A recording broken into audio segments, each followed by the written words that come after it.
இன்றே டவுன்லோட் செய்து உங்கள் ஃபேவரட் ஷோக்களை என்ஜாய் பண்ணுங்க.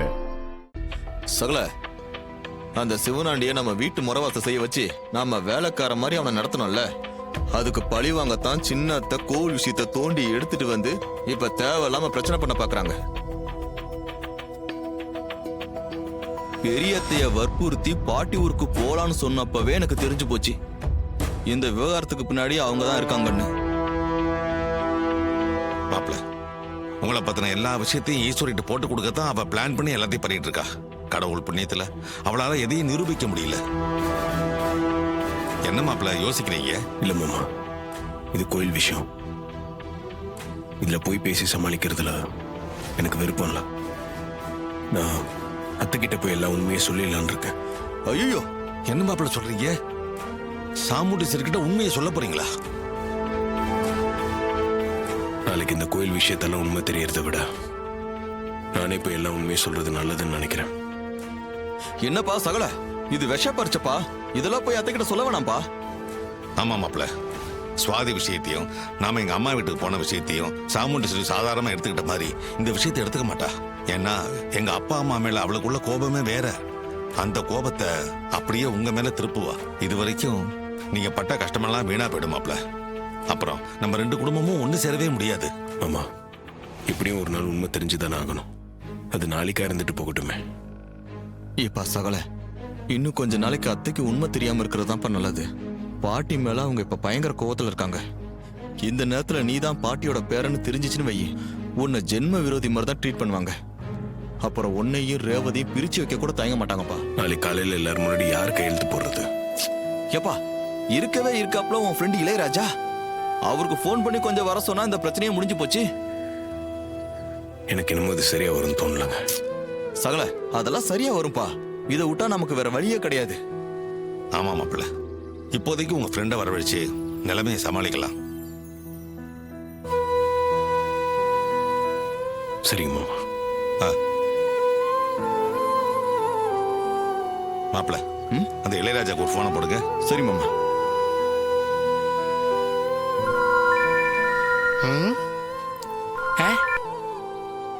சொல்லுங்க மயிலு, எப்படி இருக்கீங்க? இளையராஜா நல்லா இருக்கான்ப்பா. இங்க பாருப்பா, உன்னால ஒரு காரியம் ஆக வேண்டியது இருக்குப்பா. சொல்லுங்க, சிறப்பா செஞ்சிருவோம். இங்க பாரு, நாளை காலைல நீ கிளம்பி 10 மணிக்கு பாட்டி ஊர்ல இருக்கிற கோவிலுக்கு வந்துரு. அப்படியா? வந்துட்டா போச்சு. மாப்பிள்ள வர சொன்னானா? ஆமா. நான் கொஞ்சம் ரொம்ப பிஸி. சரி, இவ்வளவு சொல்றீங்க, கண்டிப்பா வந்துடுறேன்.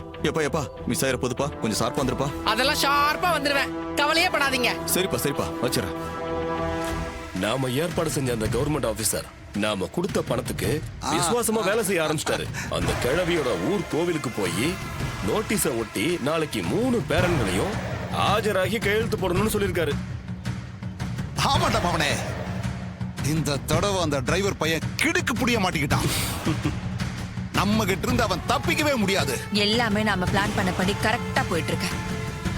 இனிமேலும் எந்த பிரச்சனையும் இல்லாம நல்லபடியா செஞ்சு முடிக்கணும். இந்த வாரிசு மேட்டர் கையில் எடுக்கணும்னு உனக்கு எப்படி தோணுச்சு சந்திரா? உண்மையிலேயே உனக்கு செம்ம பிரெயின். எதிரிய பழி வாங்கணும்னு முடிவு எடுத்துட்டா நம்ம மூளை எப்பவுமே அதை பத்தியே யோசிச்சுட்டு இருக்கணும். நாம தூங்குனாலும் நம்ம புத்தி தூங்காம திரும்ப திரும்ப அதை பத்தியே தான் சிந்தனை பண்ணிட்டு இருக்கோம். உங்களை அந்த டிரைவர் பையன் முறவாசல் பண்ண வச்சு அசிங்கப்படுத்தினால அந்த அவமானத்தை இன்னும் என்னால தாங்க முடியலங்க. அவனை எப்படியாவது பழி வாங்கி தீரணும்னு முடிவு எடுத்துட்டேன். அப்பதான் அந்த கோயில் மேட்டர்ல இப்படி ஒரு பிரச்சனை இருக்குன்னு கண்டுபிடிச்சேன்.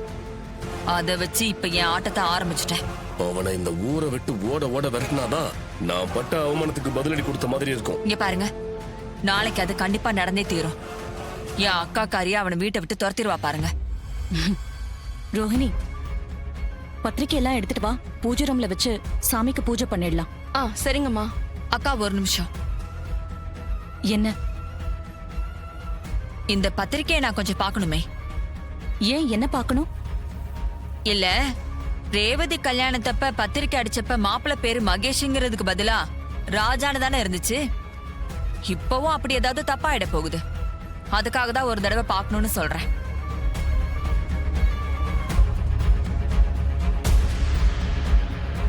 சின்னத்தைக்கு வழக்கமுள்ள டவுட் வந்துருச்சு. இவ ஒருத்தி எப்ப பாரு எதையும் நம்பாம சந்தேகப்படுறதே வேலையா போச்சு.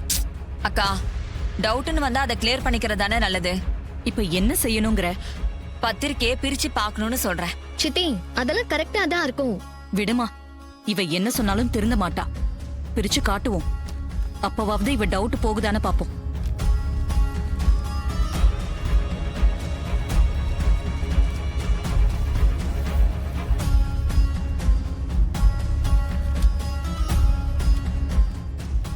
சந்திரா, இத பாரு. பொண்ணு பேரு துர்கா, பையன் பேரு செல்வம் தான் போட்டிருக்கு. பாரு.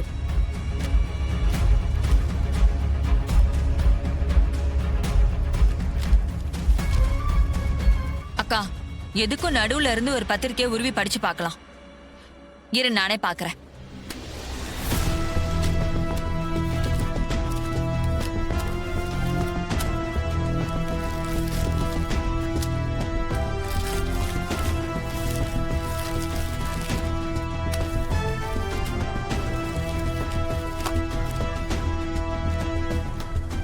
ஏய், உன் சந்தேகத்துக்கு அளவே இல்லையாடி? அத்த, சின்னத்துக்கு ஒரு நாள் நீங்க தான் அக்காவா, இதுதான் நம்ம வீடாங்கிற டவுட் வந்தா கூட வரும். நாம தான் கொஞ்சம் கேர்ஃபுல்லா இருக்கணும். என்ன கலாச்சிட்டு தான் நினைப்பா? இருந்தாலும் என் டவுட்டை கிளியர் பண்ணாம நான் விட மாட்டேன்.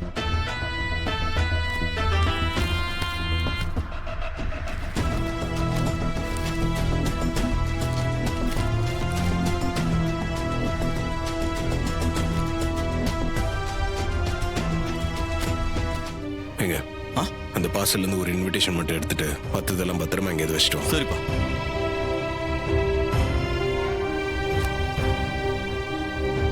போலாம். அதை கொடுங்க. இதை படிச்சு பாரு.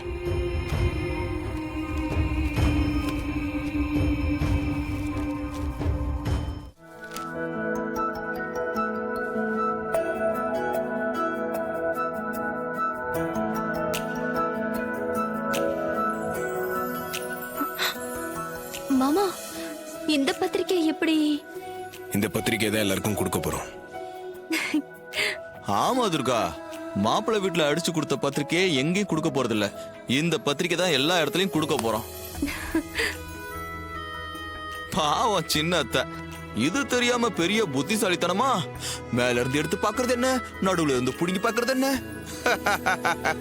What a silly girl. So sad. ராஜா, இது எல்லாத்தையும் அம்மாக்கு தெரியாம ஊர் ஃபுல்லா கொடுத்துட முடியுமா? பண்ணிதான் ஆகணும். மாமா, இதுல எந்த பிரச்சனையும் வந்துடாதே. என்ன பிரச்சனை வந்தாலும் அதை நாங்க பாத்துக்கிறோம். நீ தைரியமா இரு. உனக்கும் நவீனுக்கும் தான் ஊர் அறிய கல்யாணம் நடக்கும். இதுல எந்த மாற்றமும் இருக்காது.